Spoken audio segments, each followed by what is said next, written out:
Bismillahirrahmanirrahim. Assalamualaikum warahmatullahi wabarakatuh. Alhamdulillah wassalatu wassalamu ala Rasulillah wa ala alihi wa sahbihi ajma'in. Allahumma salli wa sallim ala nabiyyina Muhammadin wa ala alihi wa sahbihi ajma'in. Allahumma inna nas'aluka ilman nafi'an wa rizqan thayyiban wa amalan mutaqabbalan. Ikhwan wa akhwati fillah, alhamdulillah di kesempatan malam hari ini Allah Subhanahu wa taala kembali mudahkan kita untuk melanjutkan kajian kita pada kitab Al-Wajiz fi Fiqh Sunnati wal Kitabil Aziz karya Syekh Dr. Abdul Azim Al-Badawi hafizahullah ta'ala. Dan malam hari ini jemaah kita masih pada kitab As-Shalah. Dan tema di kesempatan malam hari ini berkaitan tentang wajibatus shalah. Wajib-wajib salat. Ya. Jadi wajib-wajib salat itu jemaah perkara yang harus dikerjakan ketika salat. Jika ditinggalkan dengan sengaja, salatnya batal. Tapi jika ditinggalkan karena ada udzur syar'i, ada udzur syar'i seperti lupa misalkan, maka diganti dengan sujud sahwi. Ganti dengan sujud sahwi. Salatnya sah. Salatnya sah. Ya, Syekh mengatakan wajibatus shalah, wajib salat. Al-ula yang pertama takbiratul intiqal. Takbir intiqal. Itu takbir yang dibaca ketika ingin berpindah dari satu rukun ke rukun berikutnya. Dari berdiri ingin rukuk, maka ada takbirnya. Dari duduk ke sujud, maka ada takbirnya. Ini namanya takbir intiqal. Takbir karena perpindahan. Namanya intiqal. Dan yang masalihin, ucapan takbir ini diucapkan ketika kita ingin atau sedang berpindah ke rukun berikutnya. Nah, sehingga dalam masalah ini jamaah, para ulama kita berbeda pendapat tentang kapan sih membaca takbir intiqal ini. Dan pendapat yang kuat sebagaimana pendapat Syekh Muhammad bin Shalih Al-Utsaimin bahwa takbir ini boleh dibaca dengan 3 cara. Pertama, dibaca sebelum bergerak, tapi dilanjutkan bergerak. Contoh ketika posisinya berdiri ingin bergerak, baca dulu Allah, tapi dilanjutkan bergerak. Maka ini pun boleh. Yang kedua, gerak dulu, kemudian ketika di tengah-tengah antara 2 rukun tersebut baru dibaca. Dan habis sebelum sampai ke rukun berikutnya. Misal contoh ingin ruku, gerak dulu. Pas tengah-tengah dia baca Allahu Akbar. Nah, ini jamaah sepakat. Nah, ini apa? Dibolehkan. Bahkan sebagian ulama mengatakan harus seperti ini. Tapi yang tepat ini di antara hal yang dibolehkan. Bukan hanya ini saja. Yang ketiga jemaah sekalian, gerak dulu. Ketika ingin sampai atau hampir sampai ke rukun berikutnya baru baca. Dilanjutkan sampai ke posisi rukun berikutnya. Allahu Akbar. 3 cara ini dibolehkan. Ada cara keempat. Ketika sudah sampai kemudian baru baca, mau ruku. Allahu Akbar. Maka Syekh Muhammad bin Shalih Al-Utsaimin belum mengatakan ini ijtihad yang keliru. Kenapa? Karena takbir intiqal itu ya takbir ketika berpindah. Adapun ketika sudah sampai ruku, Allahu Akbar. Ketika duduk, sudah sampai sujud, Allahu Akbar. Ini bukan tempatnya lagi. Sudah bukan tempatnya lagi. Nah, sehingga beliau mengatakan para ulama yang mereka membolehkan untuk baca takbir intikal setelah sampai rukun berikutnya, ini keliru. Ini keliru. Karena mereka berhujah apa? Kalau dia jadi imam, kalau bacanya pas sudah sampai, ini sebagai bentuk kehati-hatian agar tidak didahului oleh makmum. Tapi ini istihad tadi ya, yang keliru. Karena makmum itu punya kewajiban untuk mengikuti, bukan mendahului. Perkara kemudian makmum mendahului, kesalahan makmum sendiri. Adapun ya, baik imam munfarid ataupun yang lainnya, maka tetap baca takbir intiqalnya ketika bergerak. Bukan ketika sudah sampai ke rukun berikutnya. Ya. Kalau jamaah sekalian, kita ikut pendapat yang mengatakan takbir intiqal wajib. Maka kalau dia misalkan baca takbir intiqalnya sudah sampai ke rukun berikutnya, Allahu Akbar, berarti ganti sujud sahwi. Kalau sengaja baru baca, batal. Kenapa? Karena dia sengaja meninggalkan baca takbir intiqal di tempatnya. Nah, ini konsekuensinya jemaah. Tapi kalau kita ikut menurut jumhur ulama, takbir intiqal sunnah, ya selesai. Selesai ya. Karena sunnah itu ditinggalkan dengan sengaja pun sholatnya tetap sah. Tapi wallahu a'lam pendapatnya mengatakan wajib itu kuat. Wajib itu kuat. Tetapi tadi ya, caranya tiga tempat tadi. Boleh sebelum gerak, lanjut bergerak, di tengah-tengah, atau gerak dulu ketika hampir sampai ke rukun berikutnya baru baca. Tiga cara ini dibolehkan. Ya jamaah sekalian, wa qaulu sami Allahu liman hamidah Rabbana wa lakal hamdu, dan ucapan sami Allahu liman hamidah Rabbana wa lakal hamdu. Ya, walaupun nanti ada perinciannya. Sami Allah itu untuk siapa? Rabbana wa lakal hamdu itu untuk siapa? Tapi intinya bacaan sami Allahu liman hamidah Rabbana wa lakal hamdu ini wajib. Ini perkara-perkara yang diwajibkan. Ya dalilnya masalah dari Abu Hurairah radhiyallahu taala anhu. Beliau mengatakan kana Rasulullah sallallahu alaihi wasallam idza qama ila shalah. Dahulu Rasulullah ketika berdiri ingin mengerjakan salat, yukabbir, maka beliau bertakbir hina yaqum, ketika berdiri. Ini maksudnya jemaah sekalian takbir ihram. Takbiratul ihram. Dan takbiratul ihram itu dibaca ketika posisinya berdiri. Sehingga kalau ada seseorang membaca takbiratul ihram kok posisinya sedang menunduk, tidak sah. Contoh, sebagian orang yang datang ke masjid mendapati imam posisinya sedang ruku. Kadang dia langsung apa? Turun. Allahu Akbar. Ini nggak boleh jamaah. Berarti takbiratul ihramnya tidak sah. Kalau takbir ihramnya tidak sah, berarti sholatnya tidak sah. Maka harus berdiri dulu. Allahu Akbar. Itu baru ruku. Boleh juga kemudian baca takbir lagi, tidak masalah. Allahu Akbar. Allahu Akbar boleh. Atau Allahu Akbar berdiri kemudian langsung ruku, tidak masalah. Tapi kalau dia baca takbiratul ihramnya sambil bergerak, Allahu Akbar ke ruku, ini nggak sah. Kenapa jemaah sekalian? Karena takbiratul ihram itu dibaca ketika posisinya sedang berdiri tegak, bukan ketika berpindah atau bukan ketika posisinya merunduk, bukan. Ini perlu diperhatikan ya, karena sebagian di antara kita seperti itu ketika mendapati imam posisinya ruku, saking tergesa-gesanya akhirnya takbiratul ihramnya sambil gerak. Ini nggak boleh. Ini tidak dibolehkan.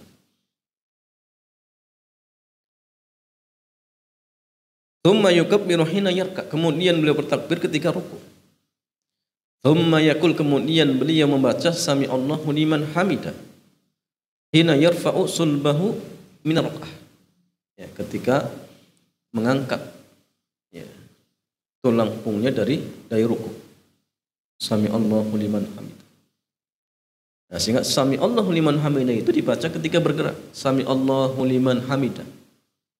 Kemudian ketika berdiri baru baca Rabbana walakal hamdu.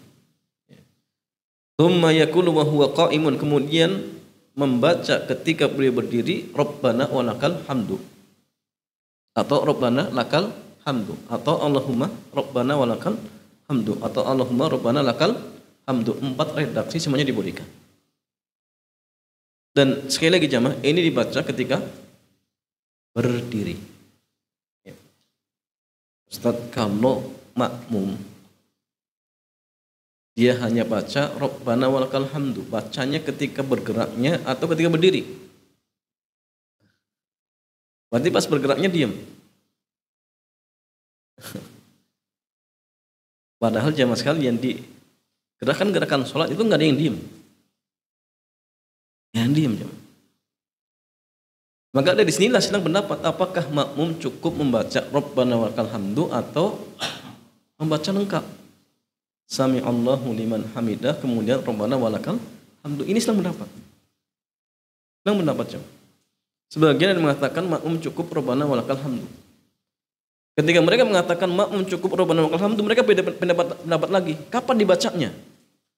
Karena hadisnya menjelaskan Nabi membaca Rabbana walakal hamdu ketika berdiri. Kalau ikut ini, oh berarti pas geraknya nggak ada bacaan. Nah ini nggak mungkin dalam gerakan-gerakan sholat itu ada bacaannya. Apa yang ada bacaannya? Semua ada bacaan. Turun, sujud ada bacaannya. Kalau Syekh Muhammad bin Shalih Ibnu Utsaimin beliau mengatakan jamaah, baca Rabbana walakal hamdunya ketika bergerak. Rabbana walakal hamdu. Kalau dibacanya pas bergerak, berdirinya juga nggak ada bacaan gimana? Timbul masalah lagi. Nah, sehingga Allah Ta'ala a'lam bishawab, pendapatnya mengatakan makmum juga dibolehkan untuk menggabungkan antara Sami Allahu liman hamidah Rabbana walakal hamdu. Maka ini juga pendapatnya kuat. Pendapatnya kuat seperti itu. Tapi pun kalau seandainya ada yang berpendapat hanya Rabbana walakal hamdu, itu juga sah. Karena Syekh Abu Malik Kamal dia mengatakan kalau untuk makmum yang wajib cuma Rabbana walakal hamdu. Tapi kalau Sami Allahnya sunnah. Sunnah. Ya. Tapi tetap dibaca ketika berdiri. Ya. Wallahu a'lam. Ini tadi Syekh Muhammad bin Shalih Ibnu Utsaimin kalau nggak salah beliau mengatakan ketika bergeraknya. Tapi coba dicek lagi ya. Ibunya masalian. Thumma yaqulu wa huwa qa'imun Rabbana walakal hamdu, thumma yukabbiru hina yahwi, kemudian beliau bertakbir ketika turun ya. Thumma yukabbiru hina yarfa. Kemudian beliau bertakbir ketika bangkit. Kemudian bertakbir ketika sujud, kemudian bertakbir ketika bangkit dari sujud, kemudian ia melakukan semua itu di seluruh salatnya. Hatta yaktiha, sampai selesai. Yukabbiru hina yakum ya. Minas nataini ba'dal julus, dan bertakbir ketika berdiri dari setelah duduk tasyahud yang pertama. Ya Allahu Akbar. Ya bertakbir. Waqad qala, dan Nabi bersabda, "Shallu kama ra'aitumuni usolli." Salatlah kalian sebagaimana kalian melihat aku salat. Dan ini jamaah sekalian dalil ya inti ya. Bahwasanya kita diperintahkan untuk sholat mencontoh Rasulullah. Tetapi kan sekarang Rasul sudah meninggal, gimana jemaah? Terus bagaimana? Shallu kama ra'aitumuni usolli. Sholatlah kalian sebagaimana kalian lihat aku sholat. Bagaimana jemaah? Ya jawabannya kita membaca hadis-hadisnya. Baca hadisnya. Kemudian kita mengikuti pemahaman, penjelasan dari para ulama, sahabat, tabi'in, kemudian ulama-ulama setelahnya. Itu pegangan kita ya, agar tidak keliru ketika memahami hadis. Karena jamaah sekalian, kalau orang gurunya cuma buku, maka salahnya akan lebih besar daripada benarnya. Bahkan yang terjadi banyak ngeyennya daripada jamaah? Daripada nggak ngeyelnya. Diingatkan, oh saya sudah tahu. Mana dalilnya? Oh saya sudah baca bukunya, ternyata keliru. Makanya jamaah sekalian, tadi orang yang gurunya buku itu banyak kelirunya daripada benarnya. Karena buku itu jamaah kadang-kadang salah titik saja itu bisa fatal. Bisa fatal. Ya seperti seorang tabib yang mengobati pasien, modalnya apa? Buku. Akhirnya apa? Akhirnya pasiennya mati jamaah. Datang pasien disarankan untuk cari ular hitam. Suruh dimakan. Hujannya itu hadis Nabi. Dia punya buku, ternyata salah titik. Yang harusnya hadis itu berbunyi inna fil habbati sauda, ya, fil habbati sauda, fil habbati sauda ya syifaan likulli da. Ya, pada habbatus sauda itu terdapat obat untuk segala macam penyakit. Jadi jinten hitam itu namanya habbah, pakai ba. Dia baca ketika itu jamaah di kitabnya ada dua, harusnya ba tapi tambah titik satu menjadi apa? Hayya. Inna fil hayyati sauda. Sungguhnya pada ular hitam. Jadi hayya itu ular, habba itu biji. Gara-gara satu titik apa artinya beda, bayangkan. Akhirnya apa? Ketika datang pasien disarankan untuk cari ular hitam. Benar dicari. Dapat dimakan mati. Nah, itu fatalnya masalahnya. Itu malah ada orang yang ketika ke masjid selalu bawa kampak dan pisau. Dan juga sama, kasusnya salah baca. Jadi hadisnya berbunyi apa? Ketika kalian mendengarkan adzan, fa'alaikum bisakinati wal waqar, maka datangilah dengan tenang, waqar. Sakinatul. Jadi sakinah dibaca apa? Sikin. Sakinah itu artinya tenang. Sikinah itu apa? Pisau. Makanya ketika ke masjid baunya pisau. Pas diingatkan, "Bu, ini ada sunnahnya dari Nabi." Ya, akhirnya pengen apa? Pengen tahu apa dalilnya. Ternyata apa? Tadi salah baca. Harusnya fa'alaikum bisakinati, dia fa'alaikum bisikin. Itu bahaya jangan sampai. Nah, sehingga jangan hanya modalnya apa? Gurunya hanya kitab, jangan. Boleh antum baca kitab, no masalah. Tapi ingat harus ada yang ngarahkan. Kalau tidak jelas tanya seperti itu. Ya jamaah sallu qad amar bidzalikal musii'a salat tahu, dan Nabi telah memerintahkan yang demikian ini kepada orang yang salatnya salah. Faqala, beliau bersabda, innahu la tatimmu salatun li ahadin minan nas. Sungguh salat salah seorang di antara kalian tidaklah akan sempurna hatta yatawadda'a fayadha'ul wudu'a, sampai dia berwudu dengan sempurna. Tsumma yukabbir, kemudian ia bertakbir memuji Allah, menyanjung Allah, kemudian membaca dengan bacaan yang dia kehendaki dari Al-Qur'an.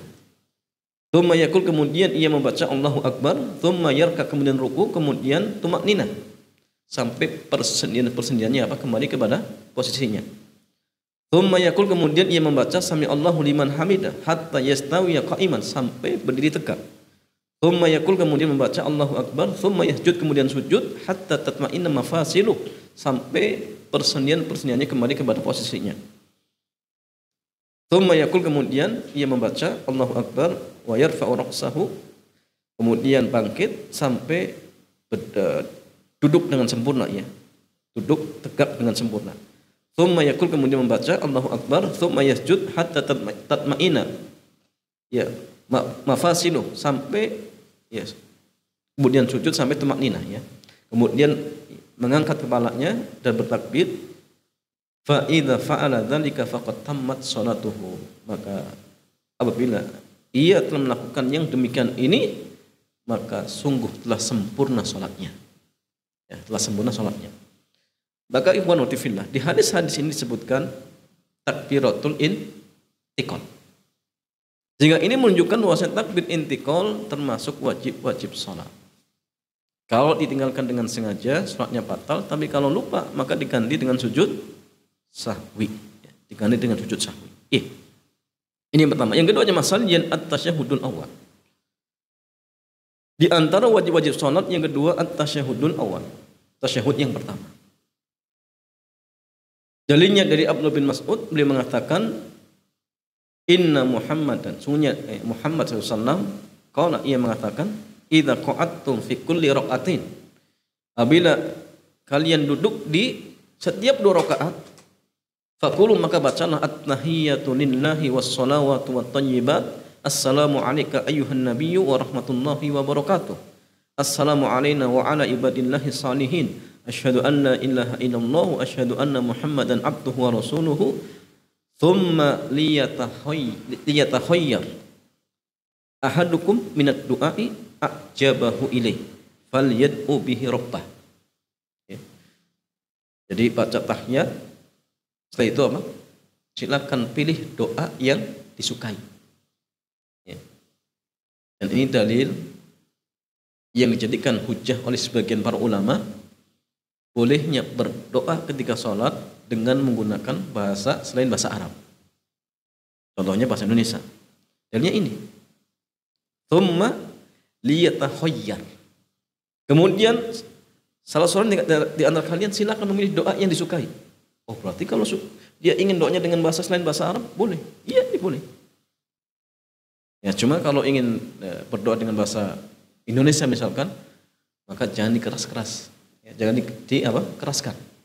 Khawatir ketika ada orang yang mendengar dikira apa? Dia sedang main-main. Tapi silakan disirkan. Tapi masalah kalau misalkan bisa dengan bahasa Arab, ya lebih afdal dengan bahasa Arab. Apalagi doanya dari Al-Quran. Ya. Apalagi doanya dari hadis Rasulullah, ini lebih afdal lagi. Ya, jadi Quran kemudian hadis. Kalaupun nggak bisa, silakan dengan bahasa Arab. Kalau nggak bisa, maka silakan dengan bahasa selain dengan bahasa Arab. Baik bahasa Inggris, bahasa Indonesia, misalkan bahasa Jawa, maka silakan boleh. Ya. Kemudian masalahnya waqad amara bihin nabiyyu al-musi'a salatahu. Dan Rasulullah pernah memerintahkan kepada seorang sahabat yang salatnya rusak.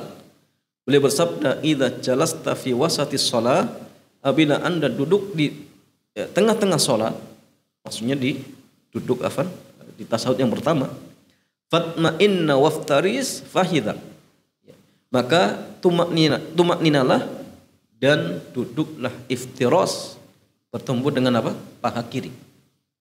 Thumma tasyahhad, kemudian bacalah tasyahud. Tasyahud ini maksudnya bacaannya. Adapun duduknya beda lagi. Ya. Jadi bacaan tasyahudnya. Dan tasyahud yang pertama itu cukup sampai lafaz asyhadu an la ilaha illallah wa asyhadu anna Muhammadan abduhu wa rasuluh. Sudah cukup. Setelah itu silakan berdoa boleh. Jadi doa itu tidak hanya ketika ketika tasyahud yang akhir, tasyahud yang pertama pun boleh. Boleh, enggak masalah. Duduknya iftiras. Duduknya iftiras. Yang punya masalahnya, ini rukun yang kedua, ya, membaca tasyahud.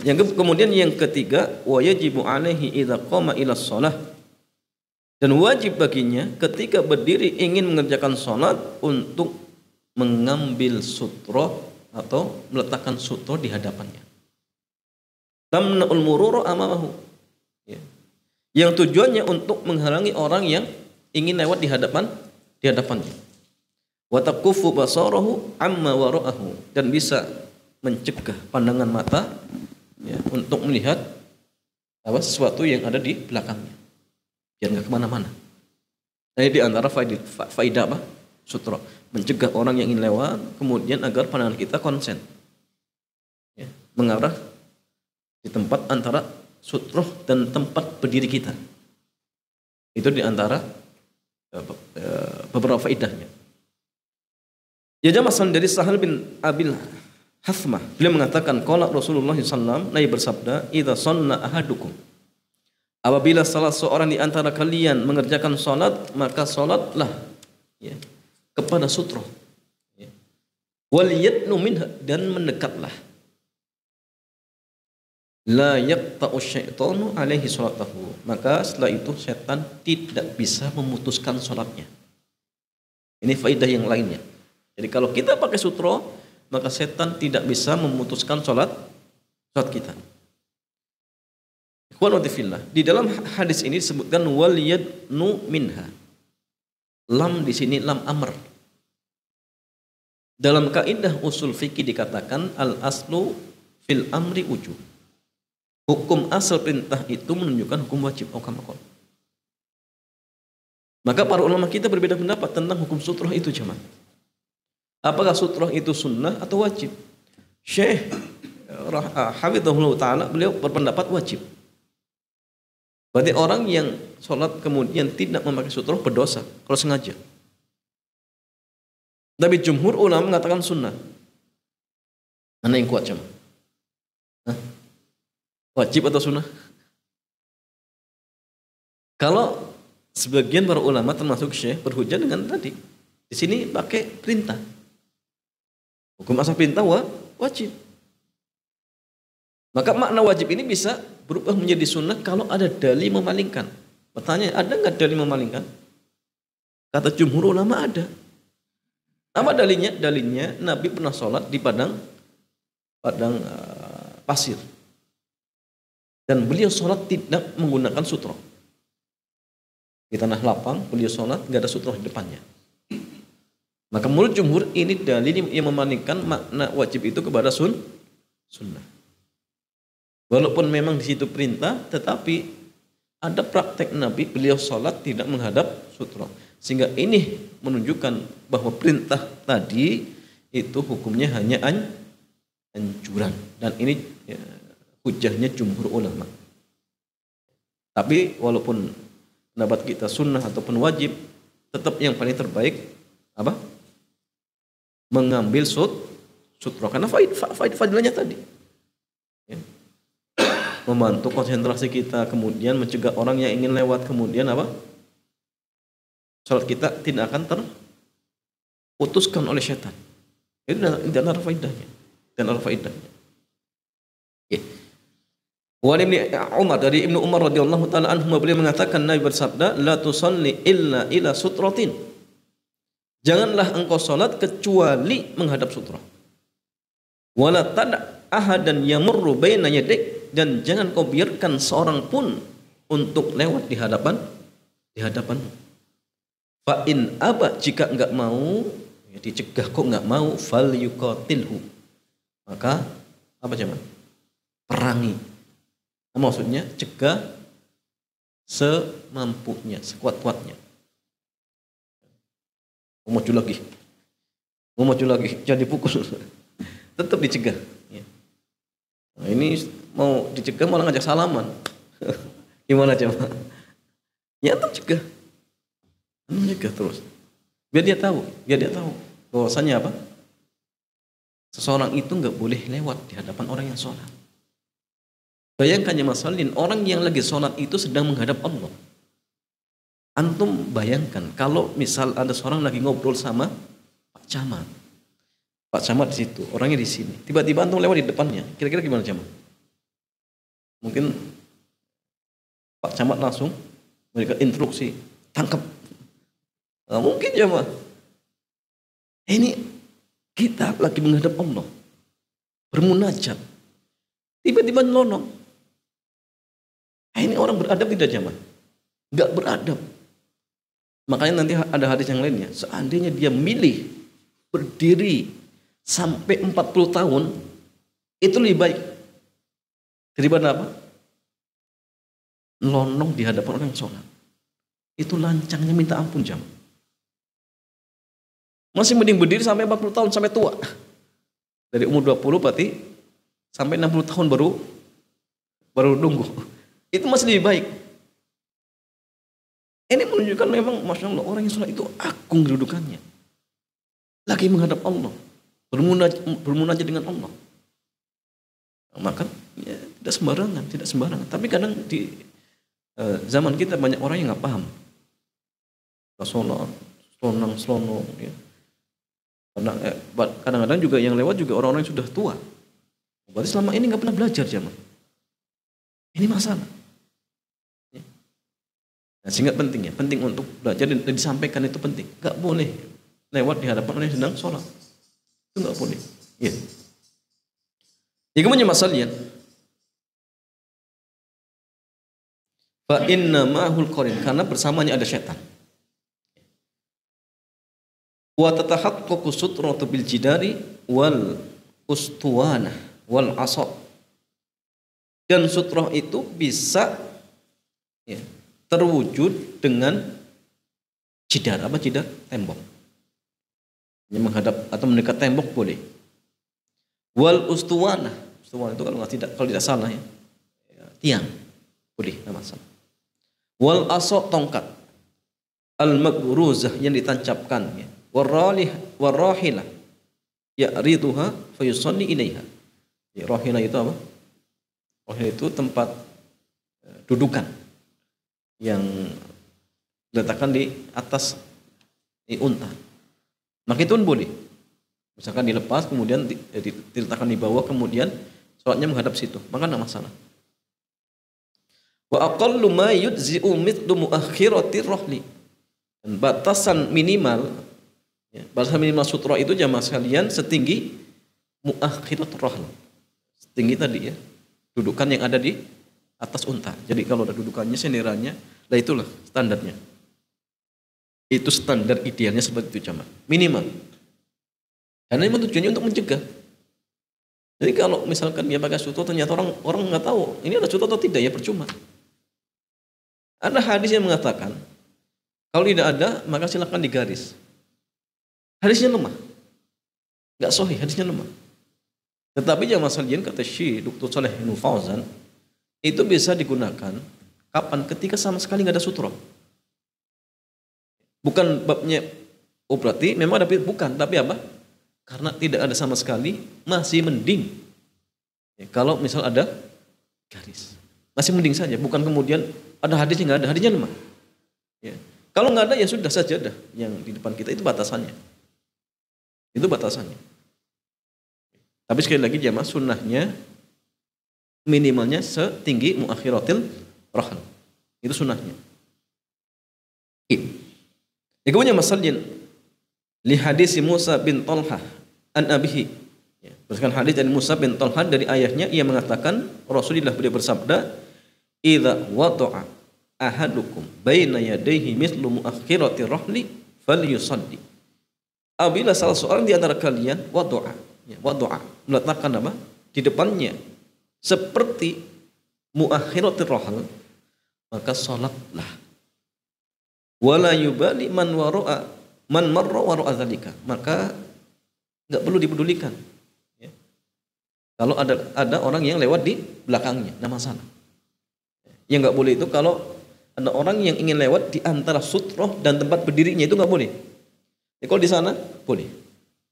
Tapi kalau ya di hadapannya maka tidak diperbolehkan. Itu terlarang. Kemudian masalahnya ketika kita sudah meletakkan sutroh, maka yang sunnah itu mendekat, bukan menjauh. Ya, mendekat, bukan menjauh. Dari Bilal ia mengatakan, annahu sallallahu alaihi wasallam shalla wa bainahu wa bainal jidari nahwun min 30 atru.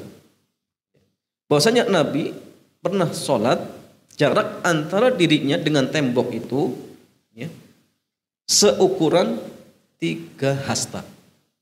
Berapa coba? 2, 3. Kalau hastanya kita berapa? Ada sebagian ulama, kalau tidak salah, Syekh Muhammad bin Shalih bin Utsaimin beliau memperkirakan kurang lebih 1,5 meter lah. 1,5 meter. Jadi ini ideal ya, ideal. Kalau orang-orang Arab mungkin ya segitu ya, 1,5 meter. Ya, itu sudah cukup. Karena jamaah dalam hadis yang lain nanti kita bacakan, jarak antara tempat sujud Nabi dengan tembok itu bisa dilewati apa? Bisa dilewati kambing. Jadi kalau pas sujud, kepalanya kemudian tembok, sisanya bisa lewati kambing. Jadi kalau diperkirakan jaraknya kurang lebih berapa? 1,5 meter itu wajar ya, itu wajar. Oke. Jadi 1,5 meter itu wajar. Lagi dia masalah.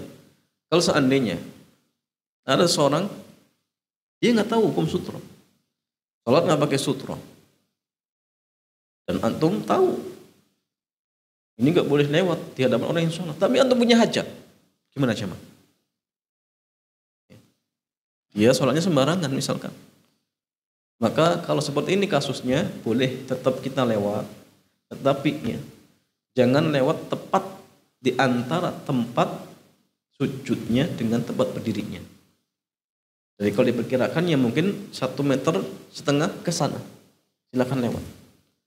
Tapi kalau pas di antar tempat berdirinya dan sujudnya, maka itu nggak boleh. Ya, tidak diperbolehkan seperti itu. Tapi kalau misalkan ya masalahnya, ini kesalahan murni orang yang sholat. Dia sholat di tempat apa? Lalu lalangnya orang. Ini jalan tapi dia sholat. Ya jelas dia yang salah. Ya, dia yang salah. Sehingga kalau ingin sholat pun harus lihat-lihat apa kondisinya, tempatnya. Jangan ini pintu sengaja sholatnya apa depan pintu biar orang nggak bisa masuk. Nah ini salah sendiri kalau seperti ini jamaah. Ya, kalau mungkin ada meja ya silakan dikasih meja di depannya. Kalau nggak ada ya dia yang salah, dia yang salah seperti itu. Ya. Kemudian masalah ya. Wadzalika fi halil qiyam, dan itu ketika posisi berdiri. Ya. Jadi Sahal bin Sa'ad ia mengatakan kana baina musalla Rasulillah, ya. Dahulu jarak antara tempat sholatnya Nabi dan tembok, ya, mamarusyah, itu seukuran apa? Bisa dilewati anjing. Maksud kambing, kambing. Maksudnya wadzalika fi halil sujud, yaitu ketika apa? Sujud. Pas sujud nanti kepalanya bisa untuk lewat seekor kambing. Ya. Nah, sehingga ini menunjukkan bahwasannya yang sunnah itu mendekat ke sutroh, bukan menjauh, tapi mendekat. Ya, kemudian masalian fa'idat tahwada sutrata fala yada syai'an yamuru bainahu wa baina sutrah. Jadi ketika seseorang sudah mengambil sutrah, maka tidak boleh baginya untuk membiarkan syai'an itu umum. Jadi apa saja yang ingin lewat di hadapannya antar tempat berdiri dan sutrah, jangan dibiarkan. Apa saja. Syai'an itu umum, artinya apa? Baik itu manusia nanti terbagi lagi, ada yang sudah balik, ada yang belum balik, maka semua dicegah. Baik yang sudah balik ataupun yang belum balik, maka dipintahkan untuk dicegah. Begitu pula binatang sama, ada kucing, ada apalagi jamaah, kambing, misalkan cegah. Kalau nyamuk yang lewat gimana? Ya kita nggak tahu kalau nyamuk jamaah. Kalau misalkan seperti kucing dicegah jamaah sekalian. Dalilnya jamaah sekalian dari Ibnu Abbas, ya, beliau mengatakan anna Nabi sallallahu alaihi wasallam kana yusalli. Maksudnya Nabi ketika beliau salat, famarrat syatun baina yadihi. Tiba-tiba ada seekor kambing yang mau lewat. Fasa'aha, maka beliau pun mendorong, ya, ke arah kiblat. Sampai beliau menempelkan perutnya, ya, ke sutroh yang ada di arah kiblat. Sampai nggak bisa lewat. Kamu lewatnya di belakangnya, itu boleh, tidak masalah. Nabi maju, biar apa? Biar nggak bisa lewat di depannya. Itu solusinya aja, solusinya seperti itu. Jangan dibiarkan untuk lewat di hadapan kita. Kalau manusia mungkin bisa dicegah, kalau binatang ya repot, mau dicegah ya tetap nggak bisa. Maka solusinya yang sholat yang punya akal apa? Maju. Ya, karena kalau binatangnya yang dikasih nasihat, ya nggak mau jamaah sekalian. Kalau manusia mungkin bisa, ya. Cegah ini, berarti nggak boleh. Ya, kambing ini gini ini nggak bisa jamaah. Yang terjadi mungkin kita malah malah ditanduk jamaah sekalian. Berarti maka kita yang ngalah ke depan, biar dia lewat belakang kita seperti itu. Ya, dari Abu Sa'id Al-Khudri, beliau mengatakan anna Rasulullah sallallahu alaihi wasallam qala, Nabi bersabda, "Idza kana ahadukum", apabila seorang di antara kalian salat, maka jangan membiarkan seorang pun untuk lewat di hadapannya. Wal yadrahu mastata, cegahlah semampunya. Fa in aba, jika enggak mau, fal yuqatilhu, maka perangi. Maksudnya apa? Cegah sekuat mungkin. Fa innama huwa syaitan, karena dia itu syaitan. Karena dia itu apa? Syaitan. Ya. Kemudian masalahnya, wa idza lam yattahid sutratan. Tapi jika ia tidak mengambil sutra, fa innahu yaqta'u salatahu, maka salatnya akan terputuskan dengan dilewati himar, keledai, kemudian wanita, kemudian anjing hitam. Nah, wanita yang dimaksudkan wanita yang apa? Yang sudah balik. Wanita yang sudah balik kemudian lewat di hadapan orang yang sholat, sholatnya batal. Dan jamaah sekalian yang tepat ini juga berlaku untuk perempuan, sama saja. Itu yang sahih. Jadi ada orang seorang akhwat sholat dilewati akhwat yang lain, dan lewatnya di antara tempat berdirinya dan sutroh, soalnya batal yang tepat, soalnya batal. Kecuali kalau wanita tersebut belum balik, misalkan masih kecil, maka nggak batal, walaupun tetap dipindahkan untuk dicegah, tapi ya, tidak sampai menyebabkan sholatnya apa? Batal seperti itu. Kemudian masalian dari Abdullah bin Samit, dari Abu Dzar, beliau mengatakan Nabi bersabda, "Idza qama ahadukum," apabila salah seorang di antara kalian salat, fa innahu yasturuhu idza kana baina yadayhi mithlu akhirati rahal. Maka ia akan terhalangi, terbentengi apabila di depannya ada sutroh. Fa idza lam yakun baina yadayhi mithlu akhirati rahli, tapi jika di hadapannya tidak ada seukuran ya, apa namanya? Pelana ya, tempat duduk yang ada di apa? Unta. Fa innahu yaqta'u salatahu, maka salatnya akan terputuskan jika dilewati himar keledai, kemudian wanita yang sudah haid, sudah balik, dan anjing hitam. Qultu, maka saya bertanya, ya Abu Dzar, ma balul kalbil aswad minal kalbil ahmar? Apa bedanya antara anjing hitam dan anjing merah? Maka atau anjing kuning ya. Maka ia mengatakan, ya ibna akhi, sa'altu Rasulullah, saya pernah tanya pada Nabi sebagaimana kau bertanya kepada aku sekarang. Faqala, maka Nabi bersabda, al kalbul aswad syaitan. Jadi anjing hitam itu apa? Syaitan. Itu sebabnya jemaah. Ya. Makanya apa? Disuruh apa? Cegah. Terus cegah. Ya. Kalau ular gimana, jemaah? Ular dibunuh karena boleh membunuh ular. Tapi masalahnya kalau yang masuk di rumah kita, masuk di rumah kita, karena ada arahan kalau di rumah kita itu kemasukan ular, jangan langsung dibunuh. Tapi diberikan apa? Tenggang sampai 3 hari. So, 3 hari ini gimana ini? Satu rumah nggak tenang. Kalau misalkan nggak berani dibiarkan sampai 3 hari, diusir saja. Usir. Itu maksudnya gini ya, kalau memang itu benar-benar ular, sampai 3 hari masih wujudnya ular. Tapi kalau jin akan hilang. Dan sebab larangannya jemaah, pernah kejadian. Kalau nggak salah di zaman Rasulullah itu ada seorang sahabat pas pulang ke rumahnya didapati istrinya sedang diranjangnya dengan ular. Akhirnya ularnya dibunuh sama suaminya. Pas mau dibuang, ternyata ular ini masih hidup. Sehingga sahabat itu digigit. Dan ketika itu jemaah, dua-duanya meninggal. Ularnya mati, sahabat itu juga mati. Dan tidak diketahui mana yang lebih duluan mati. Sehingga akhirnya muncullah tadi ya, kalau ada ular masuk ke rumah, maka jangan langsung dibunuh. Barangkali itu jin.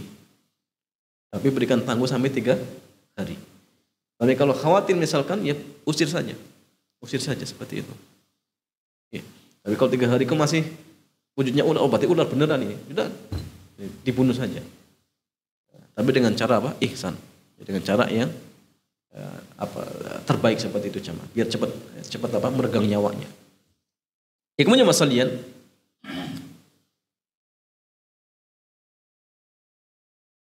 tahrimul murur baina yadayil musalli, haramnya lewat di hadapan orang yang sholat. Dari Abu Juhaim, ia mengatakan Nabi bersabda, "Lau ya'lamul maru baina yadayil musalli." Seandainya orang yang ingin lewat di hadapan orang yang sholat, dia tahu akibat apa yang akan ditanggung. Lakana an yaqifa arba'ina, sungguh dia memilih untuk tetap berdiri menunggu sampai 40, itu lebih baik ya, daripada dia lewat di hadapan orang yang sholat. Sebagian ulama yang mengatakan 40 ini 40 tahun. Nah, sehingga ini menunjukkan bahwasanya perkara lewat di hadapan orang yang sholat itu bukan perkara yang remeh, tapi perkara yang besar. Tapi perkara yang besar seperti ini ternyata banyak diremehkan oleh sebagian orang karena kejahilan. Dengan entengnya lewat di hadapan orang yang sholat tanpa merasa berdosa. Bahkan mungkin cengengesan ya, lewat di hadapan sholat. Lagi petentang-petenteng, ini masalah jauh. Ini nggak boleh, ini nggak boleh. Ya, kemudian masalahnya, bagaimana kalau posisinya makmum? Ya. Saya mengatakan sutratul imam, sutratun lil makmum. Sutrohnya imam itu sutrohnya makmum. Jadi kalau posisinya makmum, maka sutrohnya ikut imam. Jadi yang dipintakan untuk mencegah itu imamnya. Adapun makmumnya biarkan saja. Sholat kemudian ada wanita yang sudah haid kemudian lewat, tidak masalah. Atau himar ya, kalau dia lewat tidak masalah. Kenapa? Karena sutrohnya makmum ikut sutrohnya imam. Jadi Ibnu Abbas beliau mengatakan aqbaltu raqiban, saya pernah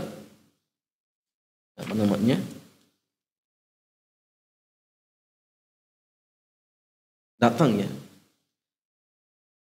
dengan mengendari sebuah atan itu kalau nggak salah unta. Wa ana yauma idzin qad nahastul ihtilaf. Dan ketika itu saya sudah balik. Oh kama qala. Wa Rasulullah dan Rasulullah sedang sholat dengan para sahabat yang lain di Mina. Famaratu baina yaday shaf, maka saya pun lewat di depan shaf. Fa nazaltu, kemudian saya turun, fa arsaltu al-atan. Maka saya lepaskan ya unta tersebut tertak untuk mencari atau untuk merumput.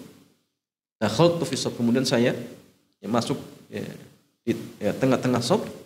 Falam yungkir dzalika alayya ahadun. Tatkala itu tidak ada seorang pun yang mengingkari. Jadi Ibnu Abbas ketika itu lafaz atan itu keledai ya. Kalau salah keledai ya masalah. Lewat dengan naik kendaraan di depan shaf.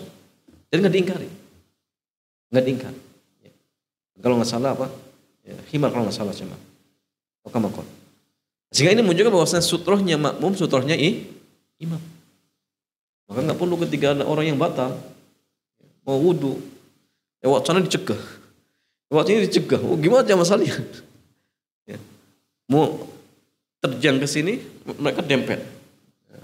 Akhirnya dibingung ya. Ya. Sehingga diteruskan sholatnya walaupun pas sudah batal wudunya. Ini keliru. Biarkan saja kalau misalkan dalam artian sudah batal, keluar kemudian berwudu. Mana yang terbaik jemaah? Ke samping atau langsung lurus? Jawabannya mana setelahnya bagian atau mungkin sisi yang lebih dekat ke tempat wudu. Ya sholat di sini. Wudunya di situ. Ya jangan di sana. Itu ganggu orang ya. Ya langsung ke sana. Langsung. Jadi disesuaikan dengan apa? Tempat wudunya di mana. Biar tidak banyak mengganggu orang. Dan kemudian apa? Sudah sini sengaja muter sini. Oh ini namanya apa? Kerjain orang ini. Langsung biar cepat seperti itu. Intinya jangan mengganggu orang lain. Ya, kemudian masalahnya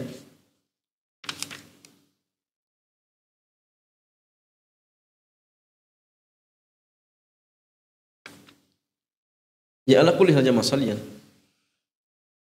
Ketika kita sholat dianjurkan jumhur untuk ya mengambil sutra. Kemudian menurut sebagian ulama wajib. Maka yang paling hati-hati usahakan menggunakan sutra. Ya. Apa kemudian jamaah dibolehkan sengaja membuat sutra? Ini pun sedang pendapat. Ada yang mengatakan yang sunnah tidak dianjurkan untuk membuat tempat khusus dijadikan sutra. Kenapa? Karena dulu para sahabat itu nggak seperti itu. Jadi artinya mereka ketika misalkan sholat di tempat manapun, kalau memang adanya tongkat ya tongkat, adanya muakhir rohal ya itu digunakan. Bukan kemudian sengaja buat benda khusus jadikan sutra. Apalagi kemana-mana dibawa. Nah ini bukan sunnah seperti itu. Ya tapi jangan kemudian akhirnya kita gegabah mudah membid'ahkan. Oh ini bid'ah jangan. Tapi tetap yang sunnah memang ya nggak perlu. Tapi apa yang bisa dijadikan sutro? Jadikan sutro. Tas, meja, kemudian tembok dan sebagainya. Atau orang yang lagi duduk misalkan nggak masalah. Kemudian masalah ini tambahan. Apa ketika makmum yang masbuk, kemudian pas melanjutkan, ternyata orang yang di depannya yang dijadikan sutro berdiri. Kemudian apakah disyariatkan baginya untuk maju ke depan? Dia masbuk. Tidak, sop yang kedua. Ketika pas melanjutkan ternyata orang yang depannya apa? Pulang. Apa kemudian dianjurkan untuk maju jamaah? Ini pun sedang pendapat. Kalau Syekh Muhammad bin Shalih Ibnu Utsaimin beliau mengatakan tidak dianjurkan. Kenapa jamaah? Karena kata beliau gini, hadis-hadis yang berbicara sutroh itu di awal sholat. Jadi ketika seseorang di antara kalian ingin mengerjakan sholat, maka mendekat ke sutroh itu di awal. Adapun perintah untuk mendekat ke sutroh di tengah-tengah sholat itu nggak ada, kata beliau. Sehingga sunnahnya itu di awal. Tapi kalau sudah posisinya di tengah-tengah, artinya tadi ya, sutrohnya berdiri, maka itu nggak dianjurkan untuk mencari sutroh. Itu menurut pendapat Syekh Muhammad bin Shalih Ibnu Utsaimin. Tapi sebagian yang lainnya mengatakan ya boleh saja untuk maju ke depan. Karena gerakan-gerakan yang tujuannya untuk diislahi sholat, untuk memperbaiki sholat itu dibolehkan. Itu dibolehkan. Yang penting intinya jangan sampai kemudian apa? Mengesankan kepada orang lain ketika dia maju dianggap seperti apa? Orang main-main. Contoh misalkan dia posnya di sana di belakang. Orang yang duduk jadikan sutroh berdiri, akhirnya dia maju sampai berapa meter, 5 meter. Jangan jemaah. Ini khawatir timbul fitnah. Ini orang sholat atau main-main ini.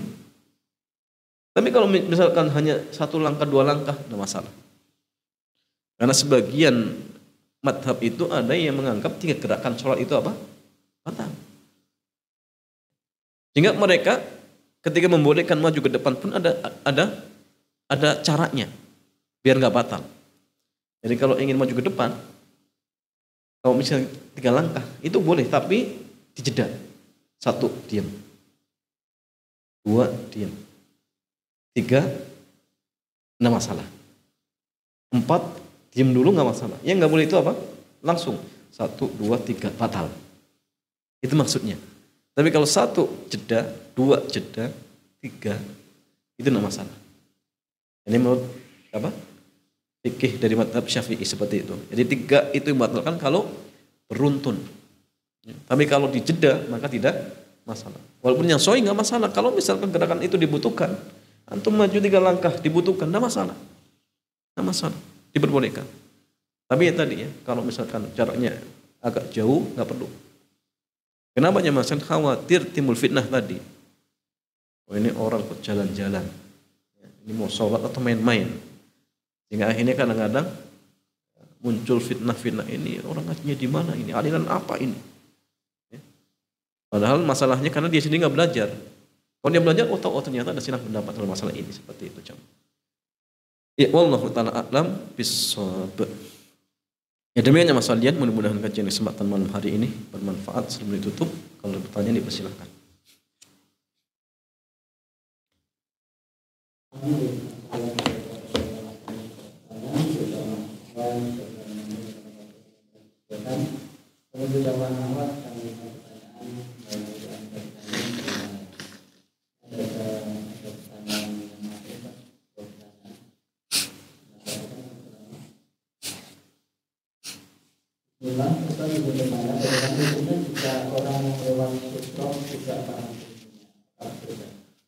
Bila apa? Bagaimana hukumnya jika orang yang lewat sutroh tidak paham ilmu? Apakah itu salah? Oh iya. Iya. Apa hukumnya ketika orang yang lewat di hadapan orang yang sholat, dia nggak tahu ilmunya? Apa kemudian dia berdosa? Jawabannya iya, dia berdosa. Berdosa aja masalah. Kenapa? Karena nggak mau belajar ilmu agama. Dia tetap berdosa, tetapi apa? Dosanya gara-gara dia tidak belajar. Tidak belajar. Ada orang misalkan jamaah berzina, nggak tahu ilmunya. Dikira zina boleh jamaah. Dosa tidak dia? Dapat dosa. Kenapa? Karena nggak mau belajar. Kecuali orang yang baru masuk Islam. Baru masuk Islam 1 hari, sholat jamaah di masjid, belum tahu ilmu tentang sutra, kemudian lewat di hadapan Rasulullah, orang yang sholat, apakah dia berdosa? Tidak. Kenapa? Karena memang dia belum tahu ilmunya dan belum sempat untuk belajar. Tapi orang yang sudah bertahun-tahun dan di tempatnya banyak kajian-kajian tentang masalah seperti ini misalkan, ya, kemudian sengaja nggak mau belajar, sengaja tidak mau belajar, maka dia berdosa. Dosanya karena tidak mau belajar. Tapi kalau memang benar-benar orang yang sama sekali nggak tahu, dia memang baru masuk Islam atau tinggal di pedalaman, karena orang yang ngajar seperti ini misalkan, akhirnya dia pun nggak tahu hukum-hukum seperti ini, maka kalau ini kondisinya dimaafkan. Seperti itu jemaah. Wallahu ta'ala a'lam bishawab. Kedua, Bismillah, Assalamualaikum Ustaz, apa yang bertanya? Anak punya banyak kucing, kalau kamu sholat mereka beberapa suka tidur juga saja. Jadi kadang saat sujud terhalang. Sudah disingkirkan tapi begitu lagi, memang suka tidur di sekitar kami sholat. Bagaimana hukumnya ketika kami sholat akan sujud jika kami singkirkan? Apakah sah sholat kami? Sedangkan kami pernah melihat salah satu imam di masjid waktu sedang mengimami dipanjat punggung dan bahunya oleh kucing. Beliau tetap khusyuk dalam sholatnya. Ya, wa fikum warahmatullah. Ya jamaah sekalian, ketika kita sholat kemudian di depan kita ada kucing, bolehkah kemudian disingkirkan? Jawabannya boleh. Jadi gerakan untuk menyingkirkan kucing itu gerakan yang sedikit, atau gerakan lil hajah, karena ada hajat, maka dibolehkan. Dibolehkan. Ya, kalau dibiarkan kemudian kita ingin sujud, gimana sujudnya di mana? Dia duduknya di depan di tempat sujud kita. Singkirkan, enggak masalah, boleh. Jangan dibiarkan. Dibiarkan kemudian sujud di sampingnya, pas sujud dicakar misalkan, itu masalah. Akhirnya enggak tenang. Mendingan disingkirkan. Dan tidak membatalkan sholat. Jadi kalau hujahnya tadi ya, lihat imam, imam itu bukan hujah. Hujah itu apa? Dalil. Baik dari Quran ataupun hadis Rasulullah. Ya, artinya gerakan-gerakan ya, karena lil hajah, li islahi sholat itu dibolehkan. Dalilnya Nabi ya pernah apa? Pernah menggendong cucunya. Siapa jamaah? Yang perempuan, cucu yang perempuan. Umamah ya, binti Zainab. Atau bintu siapa? Abul As. Makanya menunjukkan dibolehkan, ada gerakan diturunkan, kemudian diangkat lagi. Maka gerakan lil hajah itu tidak masalah. Ya, aukamakal. Itu pula dibolehkan untuk bunuh ular ketika sholat, itu dibolehkan. Ya, apalagi hanya menyingkirkan apa? Kucing. Maka ya, tidak masalah. Ya, tidak masalah seperti itu. Wallahu ta'ala a'lam bishawab.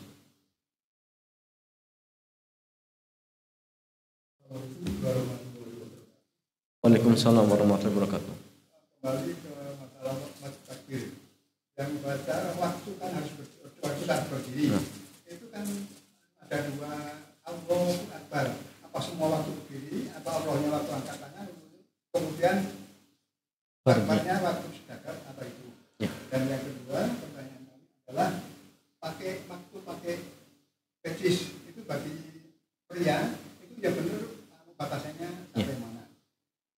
Ketiga yang ketiga tadi kan pakai sutroh itu kalau jaraknya itu memenuhi, tapi kalau posisinya pas-pasan tempatnya misalnya harus, kalau misalnya lurus notot karena orang lain itu misalnya harus noleh ke kanan atau ke kiri yang dibolehkan.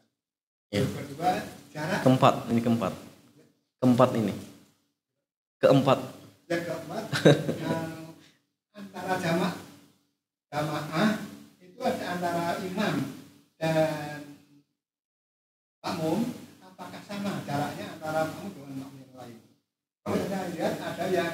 tempat masjid itu ada yang tempat imam itu ditinggikan, ada yang hanya di sama, tapi menaruhnya sajadah itu ada yang jauh, ada yang pendek. Yang benar mana? Terima kasih. Wassalamualaikum warahmatullahi wabarakatuh. Waalaikumsalam warahmatullahi wabarakatuh. Satu persatu. Yang pertama terkait tentang Allahu Akbar. Nah, apa ketika baca Allahu Akbar antara Allah dan Akbarnya itu dalam artian ada gerakan-gerakan khusus gitu ya. Kalau Allahnya angkat, Akbarnya gini. Coba nggak ada.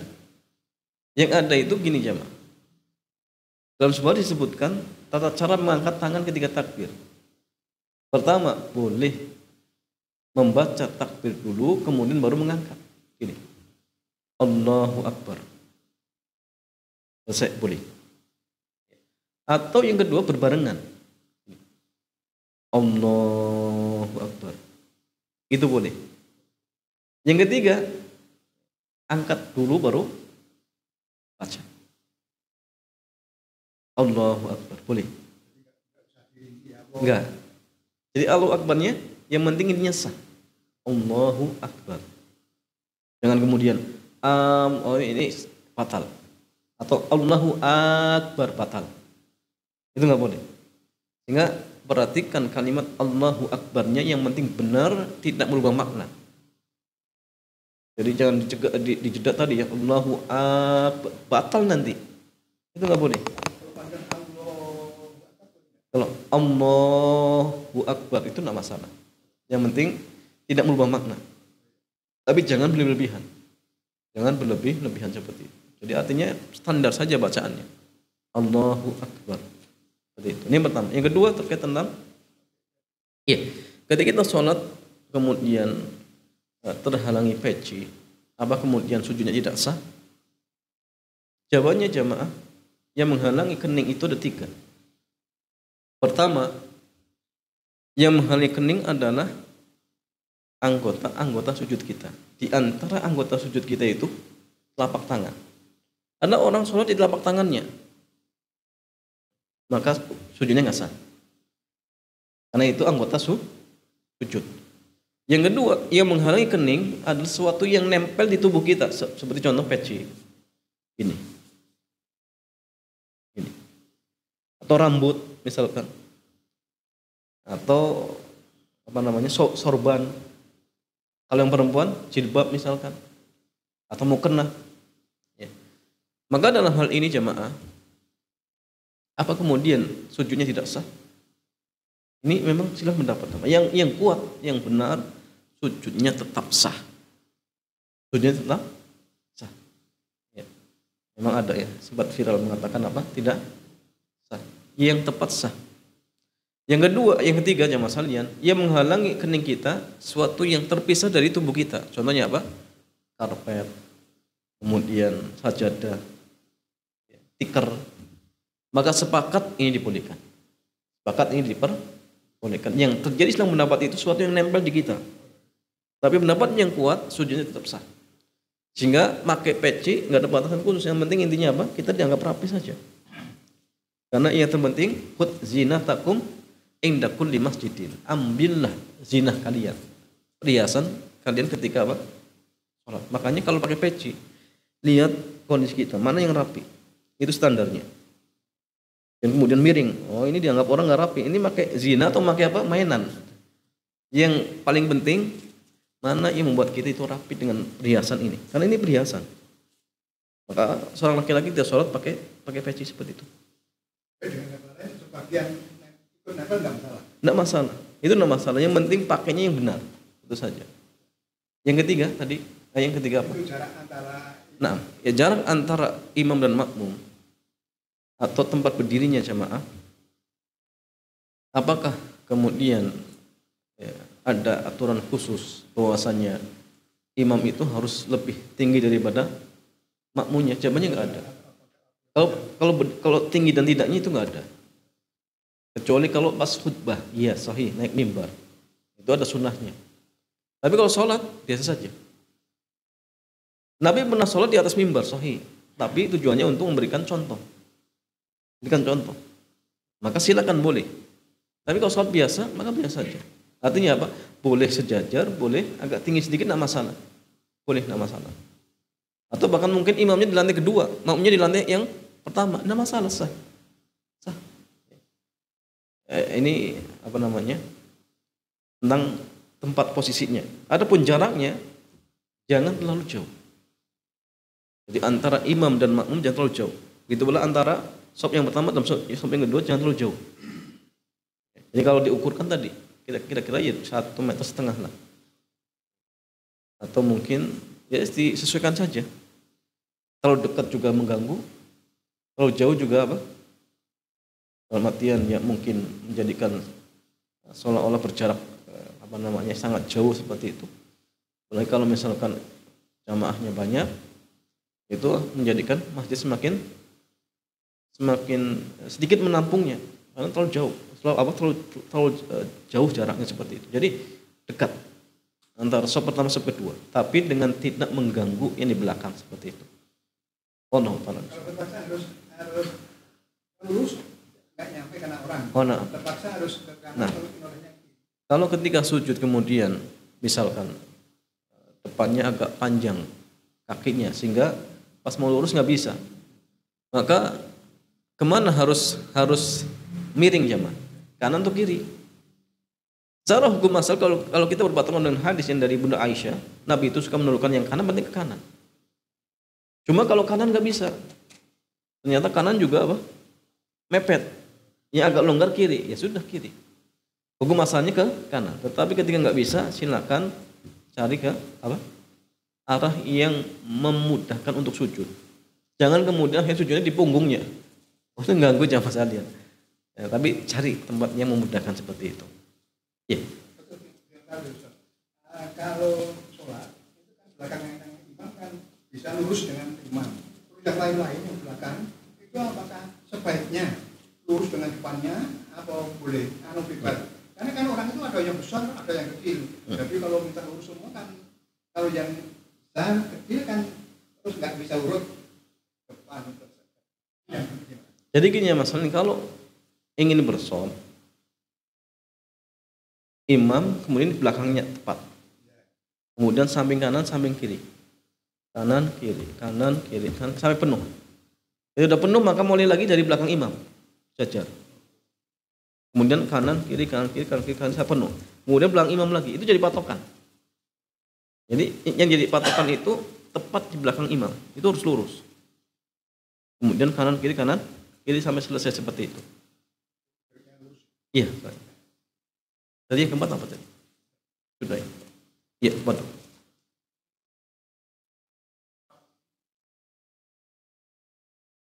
Iya. Untuk zikir setelah sholat fardu ataupun 5 waktu, bolehkah dibaca di dalam hati saja? Jawabannya zikir itu ya, ibadatun lafziyatun atau lisan, ibadah lisan. Zikir itu ibadah lisan. Nah, sehingga zikir itu dilafadzkan. Ya. Bahkan yang sunnah itu apa jamaah? Yang sunnah itu dijaharkan. Tetapi kita sering tahunya apa? Sirkan. Yang sunnah dijaharkan jamaah.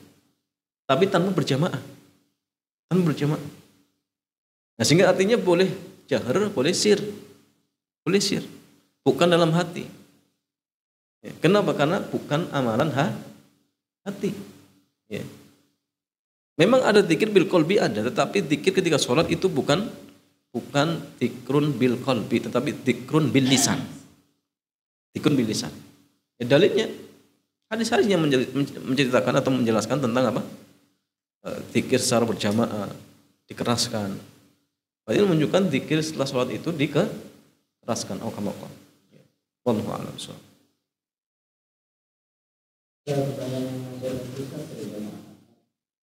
Ustaz, mengangkat tangan dalam sholat berapa kali?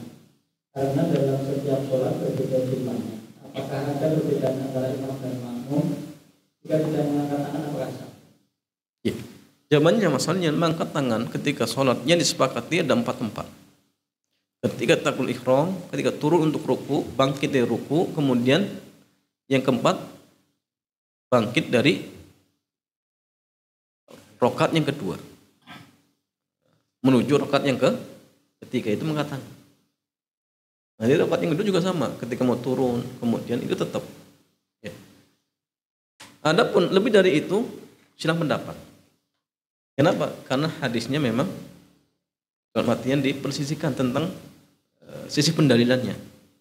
Ada yang mengatakan selain itu boleh, tapi kadang-kadang. Kenapa? Karena ada hadis yang mengatakan Nabi itu mengangkat tangan ketika turun dan bangkit. Ketika turun dan bangkit. Sehingga ada yang mengatakan bahwasanya ketika turun sujud pun takbir, Allahu Akbar. Bangkit sujud pun Allahu Akbar. Tapi sebagian ulama, kalau tidak salah Syekh Muhammad bin Shalih Ibnu Taimiyah kalau masalah, beliau menganggap hadisnya syadz. Hadisnya syadz. Tapi sebagian yang mengatakan sahih atau hasan atau kama qala. Sehingga mereka mengatakan kalau kadang-kadang boleh. Kadang-kadang boleh. Sehingga kalau misalkan ada orang yang sholat kok pas sujud ngangkat, jangan heran.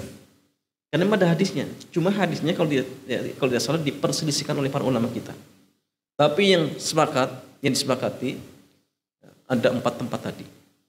Ya. Kemudian kalau misalkan enggak ngangkat, sah tidak sholatnya? Sah. Kenapa? Karena ngangkat tangan itu sunnah. Maka sholatnya tetap sah. Ya, sholatnya tetap sah. Tapi ingat ya, nggak boleh kemudian sengaja tidak mengangkat tangan tujuannya karena ingin menyelisih sunnah, itu nggak boleh. Ada orang sengaja nggak ngangkat tangan. Kenapa? Saya ingin menyelisihi Nabi. Misalkan, sholatnya batal.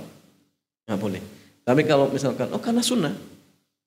Saya nggak mau ngangkat saja, tapi karena sunnah. Bukan karena benci. Bukan karena ingin menyelisihi sunnah Nabi, enggak. Maka sholatnya tetap sah. Dan sholatnya tetap sah seperti itu. Ya, wallahu ta'ala a'lam bishawab. Ya, demikian jemaah sekalian, mudah-mudahan kajian kesempatan malam hari ini bermanfaat. Kita cukupkan. Subhanakallahumma bihamdik, asyhadu an la ilaha illa anta astaghfiruka wa atubu ilaik. Assalamualaikum warahmatullahi wabarakatuh.